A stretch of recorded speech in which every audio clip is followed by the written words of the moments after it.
चलिए, बहावी आंदोलन के बारे में आज हम लोग देखेंगे। बहावी आंदोलन कोई एक दिन में शुरू नहीं हुआ।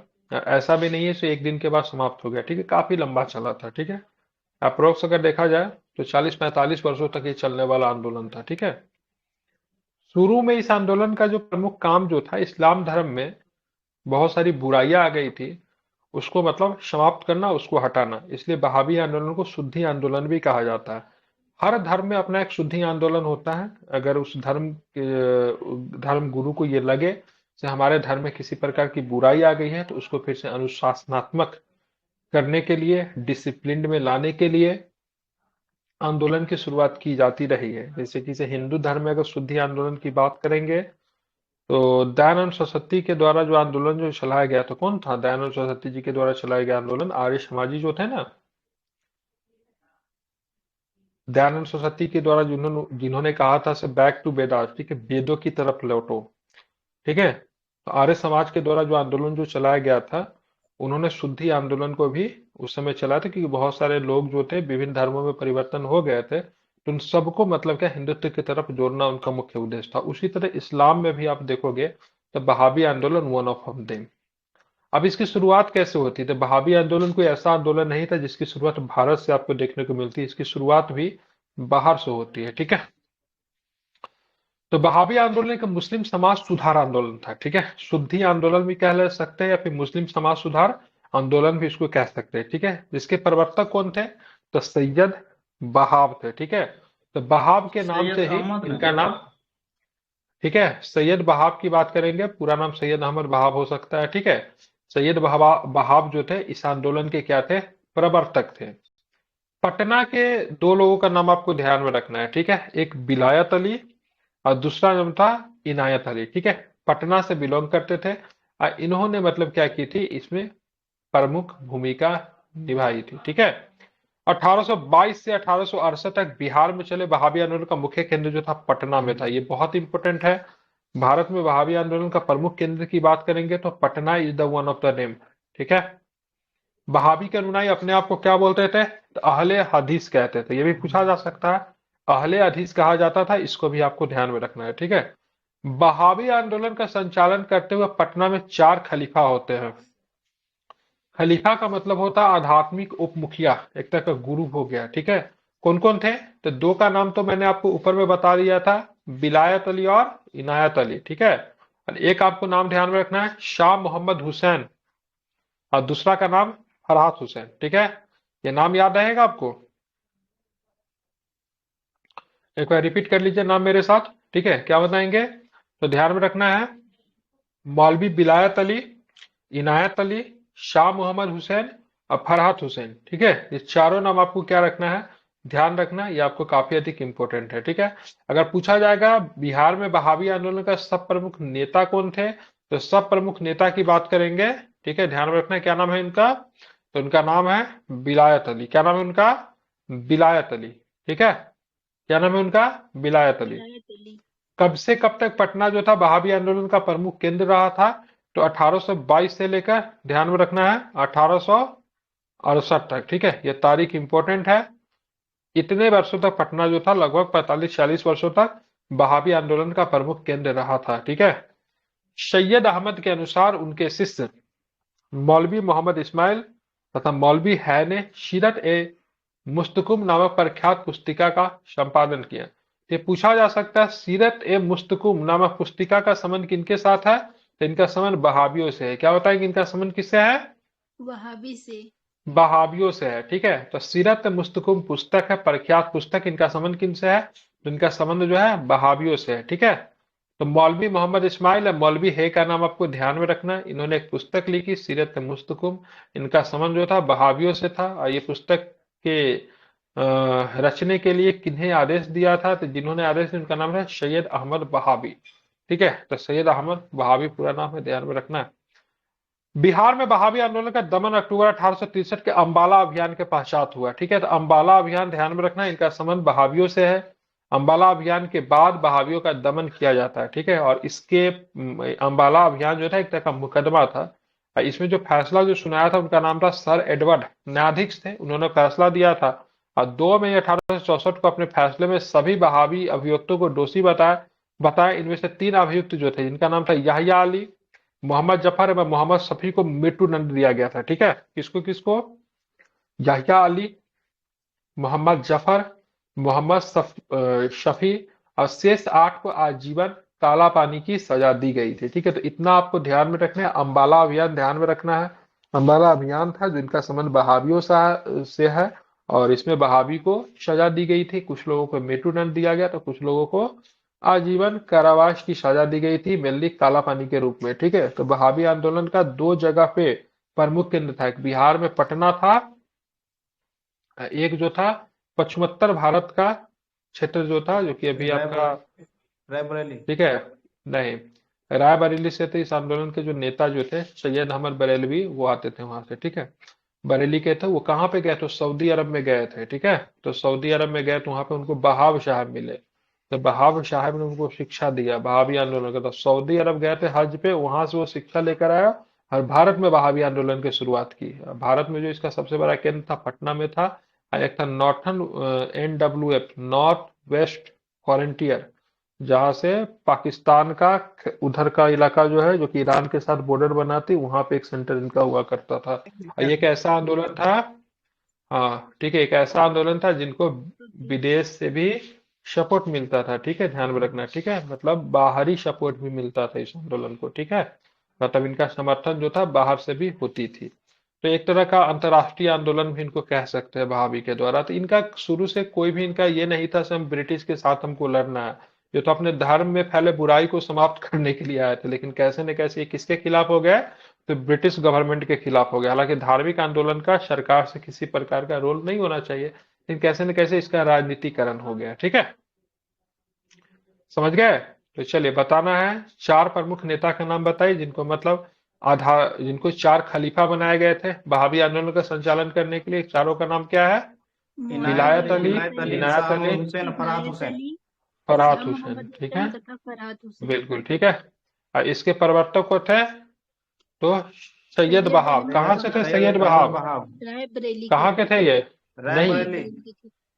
हाँ सैयद अहमद बहाव नहीं, बहाव रायबरेली के नहीं थे। सैयद अहमद बरेलवी जो थे वो बहाव, वो थे बरेली के थे। ये सैयद अहमद बहाव जो थे, इनका संबंध जो था कहाँ से था, क्या बताएंगे? तो सऊदी अरब से था। ठीक है, और इनसे मिले कौन था? बरेलवी साहब जो थे इनसे मिले थे हज के दौरान। तो इन्होंने बरेलवी साहब को शिक्षा दिया था बहावी आंदोलन के लिए। बरेलवी सैयद अहमद बरेलवी जो थे, उन्होंने मतलब भारत में इस बहावी आंदोलन को फैलाया था। बहाव नाम लगा हुआ है ना, ये भारत के नहीं थे, ये सऊदी अरब से इनका संबंध है। ठीक है, चलिए, और जो 4 खलीफा बनाए गए थे इनका नाम आपको ध्यान में रखना ही है। ठीक है, एक पुस्तक जो है सीरत मुस्तकुम, इनका संबंध जो है ध्यान में रखना किनके साथ है? तो ध्यान में रखना, बहावियों के साथ इनका संबंध है। किसने अम्बाला अभियान के दौरान फैसला सुनाया था जिसमें कुछ लोगों को काला पानी की एडवर्ड। सजा, कुछ लोगों को मृत्युदंड दी थी? सर एडवर्ड ने सर दी थी। तो एडवर्ड। यही सब प्रश्न जो है आपसे पूछा जाता है। पूछेंगे बिहार में इस आंदोलन का सब प्रमुख नेता कौन था? तो ध्यान में रखना है, क्या नाम है? मौलवी विलायत अली। कब से कब तक चला? तो 1822 से लेकर 1868 तक अड़सठ। चला। ठीक है, कहाँ कहाँ पे इनका सेंटर था? तो 2 जगह में, पटना में था, एक पाकिस्तान का जो क्या बोलते थे, जहां से सीमांत गांधी आते थे, सिंध, अभी सिंध प्रांत। पाकिस्तान में पड़ता है। सिंध प्रांत से। ठीक है, हाँ ठीक है, तो वहां पे आपका भी इनका एक सेंटर था। ठीक है, जिनको आई थिंक अभी NWF बोला जाता, उस समय बोलते थे नॉर्थन वेस्टर्न फ्रंटियर कहा जाता है। ठीक है, उत्तर पश्चिमी सीमा प्रांत। ठीक है, तो दोनों जगह पे इनका सेंटर था। अब यहाँ पे देखेंगे स्वतंत्रता आंदोलन के दूसरा चरण। ये पहला चरण में हम लोगों ने 2 चीजों के बारे में पढ़ा। ठीक है, एक आपने देखा 1857 की क्रांति, और दूसरा आपने पढ़ा बहावी आंदोलन। और दूसरा चरण में हम लोग क्या पढ़ेंगे? तो दूसरा चरण में वही बंगाल विभाजन से अब की चीजें शुरू होगी। मतलब कहाँ से होगा दूसरा चरण? तो अप्रोक्स 1905 से शुरू होता है। ठीक है, और ये कब तक चलेगा? तो क्विट इंडिया मूवमेंट तक चलेगा। ठीक है, 1905 से दूसरा चरण की शुरुआत मानी जाती है। ठीक है, तो यहाँ पे थोड़ा और भी थोड़ा सा, ये जो 1905 से लेकर 1920 तक जो चलेगा ना, इसमें बम बंदूक की राजनीति थोड़ा ज्यादा होगी, क्योंकि एक क्रांतिकारी चरण में भी इसको रखा जाएगा। ठीक है, 1905 से लेकर 1920 तक। ठीक है, क्योंकि गांधी जी भी भारत में प्रवेश नहीं किए हैं, गांधी जी भारत में कब प्रवेश करेंगे? 1920 में, ठीक है। तो पूरा राजनीतिक थोड़ा सा वहां पे क्या हो जाएगी, शांत हो जाती है, ठीक है, गांधी जी के प्रवेश के कारण। तो स्वतंत्रता आंदोलन के दूसरे चरण में राजनीतिक चेतना के प्रसार को महत्वपूर्ण माना गया। इसके लिए राजनीतिक सामाजिक जागरूकता बढ़ाने पर विशेष जोर दिया गया। अनेक संस्थाओं, मंचों आदि के माध्यम से इस कार्य को अंजाम दिया गया। रीजन क्या था? क्योंकि कांग्रेस की भी स्थापना तब तक हो गई थी जब तक हम लोग 1857 की क्रांति हमने पढ़ा, फिर बहावी मूवमेंट पढ़ा, वहां तक कांग्रेस की स्थापना तो नहीं हुई थी। कांग्रेस की स्थापना कब हुई थी? तो 1885 में हुई थी, ठीक है। 85। तो ध्यान में रखना है, तब तक मतलब भारत को आप देखेंगे, सॉरी, भारत या फिर बिहार में देखिएगा तो कहीं ना कहीं से कुछ राजनीतिक मंच का धीरे धीरे प्रसार हो चुका था। 1857 की क्रांति अपने लक्ष्य में सफल नहीं हो सकी, लेकिन उसने राष्ट्रीय पुनर्जागरण तथा स्वतंत्र चेतना की ठोस नींव रखी। तो कभी भी 1857 की क्रांति के बारे में आप लिखो तो निष्कर्ष में जरूर लिखना है, ठीक है। ऐसे ठीक है, 1857 की क्रांति अपने लक्ष्यों में सफल नहीं हो पाई, लेकिन राष्ट्रीय पुनर्जागरण तथा स्वतंत्र चेतना की ठोस नींव जो थी उसने रख दी, ठीक है। पाश्चात्य शिक्षा के प्रसार में नए राजनीतिक विचारों, विशेष करके राष्ट्रीय चेतना का प्रसार, योगदान दिया गया। राजा राम मोहन राय, महर्षि दयानंद सरस्वती, वही महर्षि दयानंद सरस्वती जिन्होंने आर्य समाज की नींव रखी थी, ठीक है। इन्होंने एक शुद्धि आंदोलन इन्होंने भी चलाया था। हिंदू धर्म में शुद्धि आंदोलन चलाने का श्रेय किनको श्रेय जाता है? दयानंद सरस्वती को जाता है। जैसे इस्लाम में शुद्धि आंदोलन कई लोगों ने चलाया, जैसे कि से आपका बहावी आंदोलन क्या है, वो भी एक तरह का शुद्धि आंदोलन भी है, ठीक है। शुद्धि आंदोलन इस्लाम धर्म को शुद्ध करने के लिए ही तो आया था, धार्मिक आंदोलन ही था ना। उधर महर्षि दयानंद सरस्वती ने हिंदुओं के लिए शुद्धि आंदोलन चलाया था। इन्होंने एक नारा दिया था, वेदों की ओर लौटो, बैक टू वेदास। ध्यान रखें, इन राजा राम मोहन राय हो गए, महर्षि दयानंद सरस्वती हो गए, इनके सुधारों से, इनके सुधार अभियानों को राष्ट्रीय पुनर्जागरण की पृष्ठभूमि तैयार करने का बड़ा श्रेय जाता है। राजा राम मोहन राय ने अमानुष, ठीक है, अमानुषिक मतलब ऐसा ऐसा कोई कृत्य जो कि मतलब इंसान के लिए ठीक न हो, उसको अमानुषिक कहा जाता है। कुरीतियों के विरुद्ध लोकमानस को झकझोरा, वही दयानंद सरस्वती ने पाखंड और अंधविश्वास के दलदले में धंसे वर्णाश्रम समाज को नवजीवन प्रदान किया, ठीक है। और यहाँ पे आप देखोगे, ये यहाँ पे गलत लिखा हुआ है, ठीक है, एक बार चेक करना, मेरे हिसाब से 1899 होना चाहिए, ठीक है। तो क्या होता है बॉयज एसोसिएशन, जो कि कई बार एग्जाम में पूछा जाता है, सर इस बार भी एग्जाम में सर पूछा, तो बॉयज एसोसिएशन की स्थापना कब होती है, ठीक है। तो दरभंगा राज्य के मैदान में बॉयज एसोसिएशन नाम से युवाओं का एक संघ की स्थापना होती है 1899 में। एक बार चेक कर लेना, बॉयज एसोसिएशन 1899 ही है ना, क्योंकि मुझे 1899 मेरा पढ़ा, इसे 1909 दिया हुआ है, ठीक है। तो एक बार इसको आप लोग चेक कर लेना, ठीक है। 1899 ही है। 1899 है कि नहीं, ठीक है, गूगल करके चेक कर लो क्या इसका सही उत्तर है, ठीक है। तो 3 मार्च 1899 को बॉयज एसोसिएशन की स्थापना हुई थी। कहाँ पे हुई थी तो क्या बताएंगे? दरभंगा में हुई थी। कहाँ पे हुई थी? दरभंगा। ठीक है सर, 3 मार्च दरभंगा अठारह सौ में, ठीक निन्यानवे है। ही है। ठीक है, 99 ही है ना, हाँ वही मुझे लगा 1899, सुधार लीजिएगा आप लोग भी इसको, ठीक है।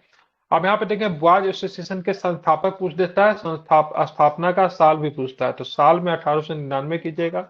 और संस्थापक कौन थे तो ध्यान में रखिएगा, सूर्यदेव नारायण बरा। बहुत सारा नाम आने वाला है, ठीक है। तो दिमाग खोल के नाम को क्या कीजिए, नोट डाउन कीजिए, अंडरलाइन कीजिए, फिर जहां जहां पे हम कहेंगे इंपॉर्टेंट वहां पे मार्क कर लीजिएगा, ठीक है। तो इसके संस्थापक जो थे सूर्यदेव नारायण वर्मा थे, साथ में कमलेश्वरी चरण सिन्हा थे। तो कमलेश्वरी चरण सिन्हा का नाम भले ही याद न रहे, सूर्यदेव नारायण वर्मा का नाम ध्यान में रखिएगा। बॉयज एसोसिएशन के ये संस्थापक के थे। 1899 में स्थापना हुई थी, या कहाँ पे हुई थी? दरभंगा राज्य के मैदान में हुई थी, ठीक है। साथ में कौन थे? कमलेश्वरी प्रसाद चरण सिन्हा थे। उनके संस्थापक सचिव की बात करेंगे तो सचिव बहुत है इसमें, ठीक है। सचिव की बात करेंगे, संस्थापक सचिव कौन थे? तो कमलेश्वरी चरण सिन्हा है, एवं साथ में बात करें कौन है, तो साथ में आपको यह भी ध्यान में रखना है, बिहारी बनर्जी, दीनानाथ झा, जगदीश्वर प्रसाद झा, ये सब भी सचिव थे। लेकिन आपको बस सूर्यदेव नारायण वर्मा का नाम ध्यान में रखना है, कैसे संस्थापक थे, ठीक है। कमलेश्वरी चरण सिन्हा की बात करें, उनके सचिव थे, लेकिन सचिव और भी है, बिहारी बनर्जी है, दीनानाथ झा है, जगदीश्वर प्रसाद झा है, लेकिन सबका नाम आप ध्यान में रख भी नहीं सकते हो, ठीक है। इस सभा की अध्यक्षता किसने की थी, क्या बताएंगे?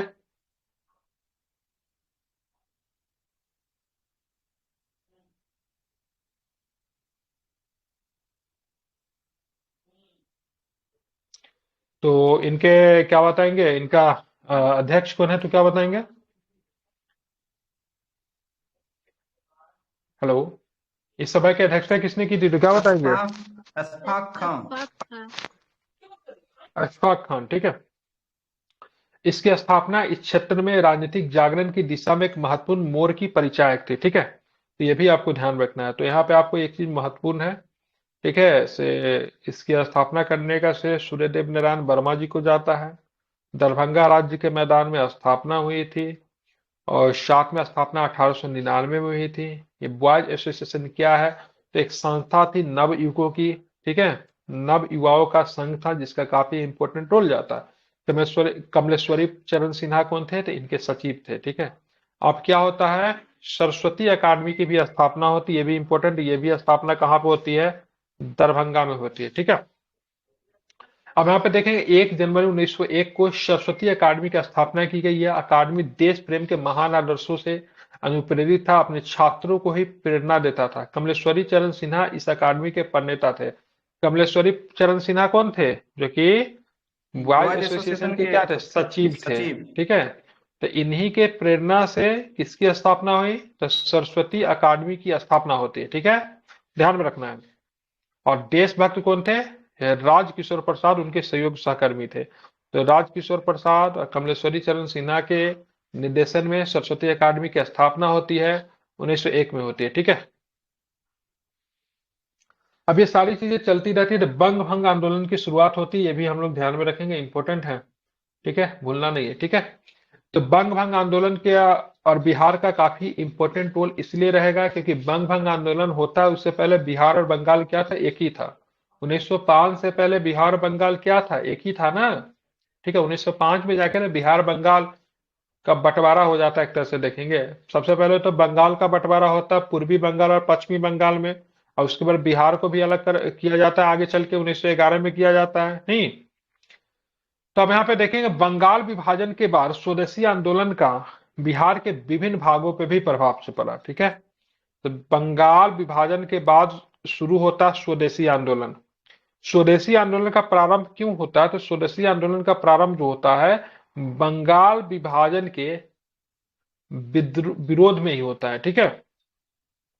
सरस्वती अकादमी के सहायक, ठीक है, प्रधानाध्यापक जिनका नाम था सतीश चंद्र चक्रवर्ती की प्रेरणा से दरभंगा में 16 अक्टूबर 1905 को राखी बंधन दिवस मनाया गया, ठीक है। नाम काफी इंपोर्टेंट है, ध्यान में रखना। इस सतीश चंद्र चक्रवर्ती जो थे किनसे बहुत अधिक प्रभावित है? रविंद्रनाथ टैगोर जी से काफी अधिक प्रभावित है, ठीक है। तो टैगोर साहब ने बंगाल विभाजन जब हुआ था तो उस समय सभी लोगों को बोला था कि पश्चिमी बंगाल के लोग और पूर्वी बंगाल के लोग एक दूसरे को कलाई पे राखी बांधे, ऐसे भाईचारा का एक संदेश जाएगा, ठीक है। तो इन्हीं चीजों को ध्यान में रखते हुए सतीश चंद्र चक्रवर्ती जी ने भी, जो कि दरभंगा थे, ठीक है, उन्होंने भी मतलब क्या किया? राखी बंधन दिवस मनाया, ठीक है। तो ये नाम काफी इंपॉर्टेंट है, रट लीजिए, याद कर लीजिए, पूछा जा सकता है। तो बिहार में राखी बंधन दिवस की बात करेंगे तो किनके प्रेरणा से मनाई गई? तो क्या बताएंगे? सतीश सतीश चंद्र चक्रवर्ती, ठीक है, याद रहेगा, ठीक है ना, भूलना नहीं है, ठीक है। एक चीज और भी ध्यान में रखना है, पूरे संपूर्ण अगर भारत की बात करेंगे तो रविन्द्रनाथ टैगोर होंगे, ठीक है। अब 1906 में क्या होता है? सुरेंद्रनाथ बनर्जी जो कि स्वदेशी आंदोलन के सबसे बड़े नेताओं में से एक थे, ठीक है। तो मुंगेर आए थे। कहां पे आए थे? कहां पे आए थे सुरेंद्रनाथ बनर्जी? मुंगेर आया, उन्होंने बड़ा एक प्रभावकारी भाषण दिया था स्वदेशी आंदोलन पे, और इनका लोगों के मन पे गहरा प्रभाव पड़ा, ठीक है। बैरीसाल निवासी सचिन चक्रवर्ती प्रख्यात देशभक्त अश्वनी कुमार दत्त के शिष्य थे, ठीक है। तो अश्वनी कुमार दत्त जो थे ये भी स्वदेशी आंदोलन के बहुत बड़े नेताओं में से एक थे, उनके शिष्य थे। कौन थे? सतीश चंद्र चक्रवर्ती। ये सतीश चक्रवर्ती कौन है? वही है जिन्होंने क्या किया था? राखी दिवस मनाने के लिए लोगों को प्रेरित किया था, ठीक है। कहाँ के शिक्षक थे? तो सरस्वती अकादमी के शिक्षक थे। वही सरस्वती अकादमी जिसकी स्थापना कब हुई थी? 1901 में हुई थी, ठीक है, ध्यान में रखना। किनके प्रेरणा से? तो कमलेश्वरी प्रसाद सिन्हा के प्रेरणा से हुआ था, ठीक है। तो राखी बंधन दिवस बड़े उत्साह एवं निष्ठा के साथ मनाया गया। इस क्षेत्र के अनेक नौजवानों ने 6 फरवरी 1906 को एक सभा आयोजित की तथा उसमें केवल स्वदेशी वस्तुओं का व्यवहार करने का संकल्प लिया गया था, ठीक है। तो बॉयज एसोसिएशन के लोग जो थे, युवा भी थे, वो भी राखी बंधन दिवस को बड़े उत्साह और निष्ठा के साथ क्या किया था? मनाया था, ठीक है। समझ गए?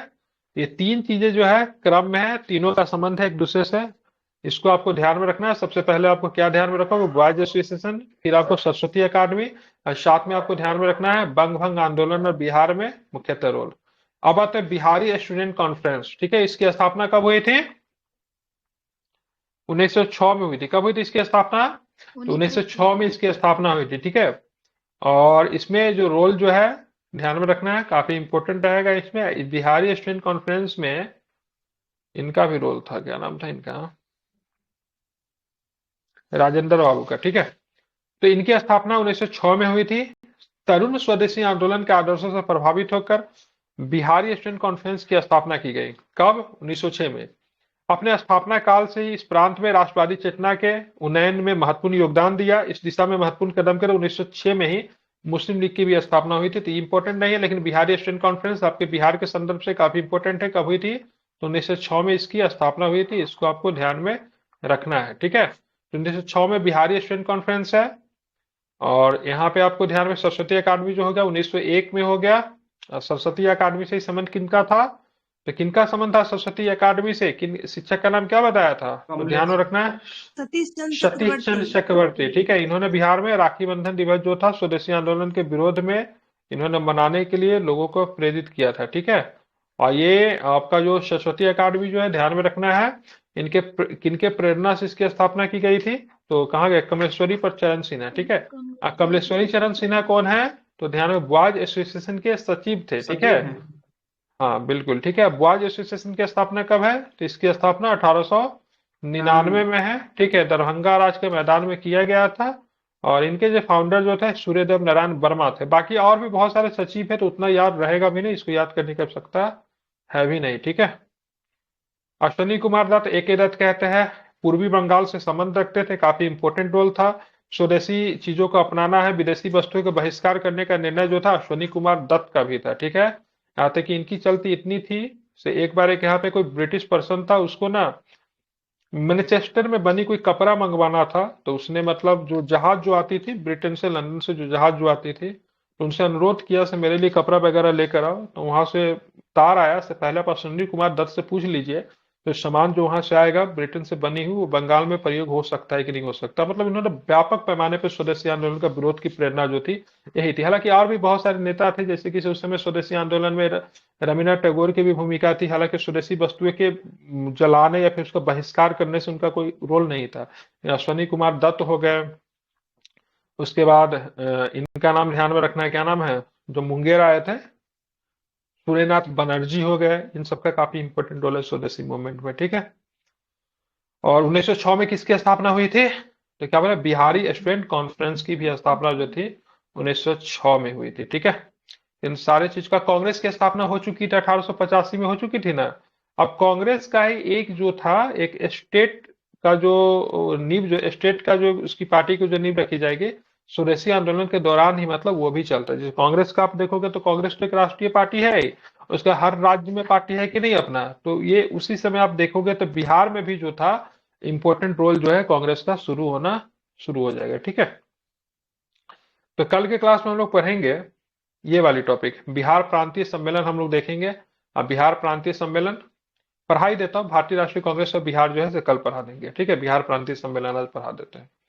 साल था 1908 का।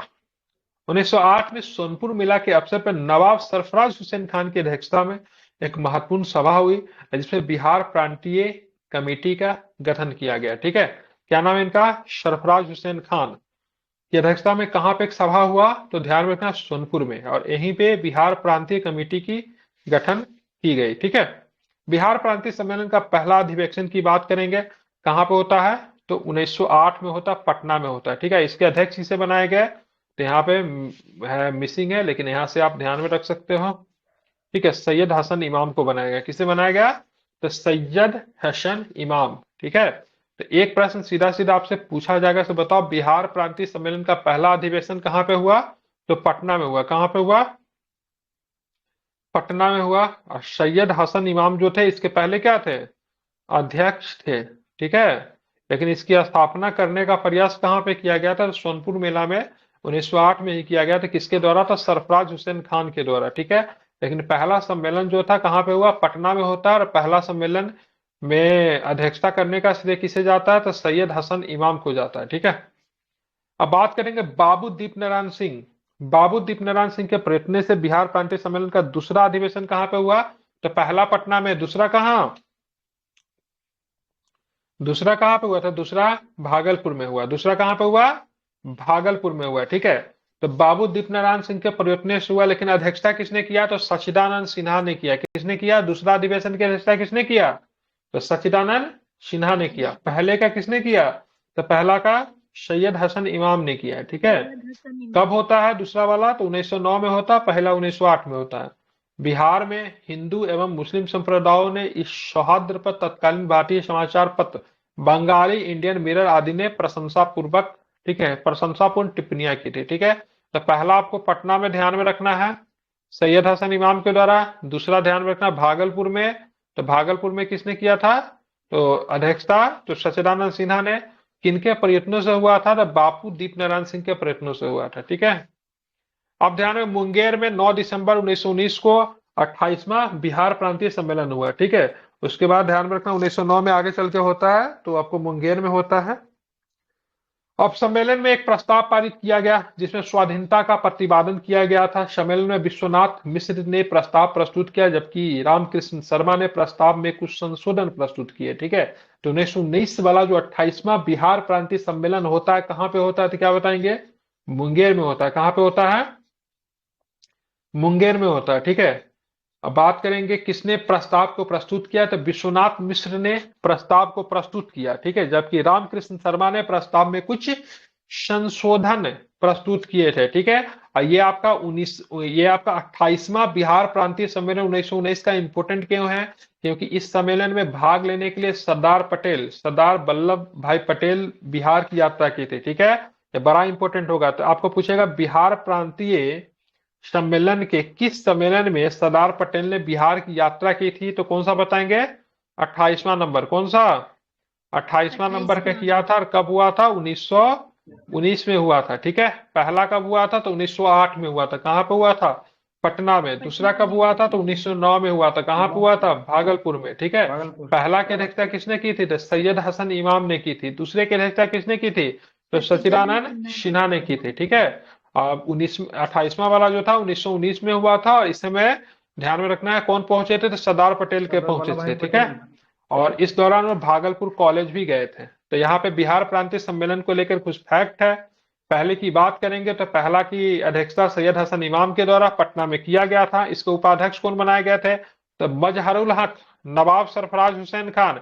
नवाब सरफराज हुसैन खान वही है जिन्होंने सोनपुर मेला में, ठीक है, इन्होंने पार्टी की स्थापना करने का कोशिश किया था। ठीक है, मजहरुल हक थे, नवाब सरफराज हुसैन खान के उपाध्यक्ष थे। कोषाध्यक्ष कौन थे, तो सच्चिदानंद सिन्हा कोषाध्यक्ष थे, जो कि आगे चल के 1909 वाले में क्या बन जाएंगे, भागलपुर वाले में अध्यक्ष बन जाएंगे। ठीक है, इनके सचिव कौन थे, तो सैयद नजमुल होदा दीपनारायण सिंह परमेश्वर लाल इनके सचिव थे। ठीक है, कल के क्लास में हम लोग पढ़ेंगे भारतीय राष्ट्रीय कांग्रेस और बिहार।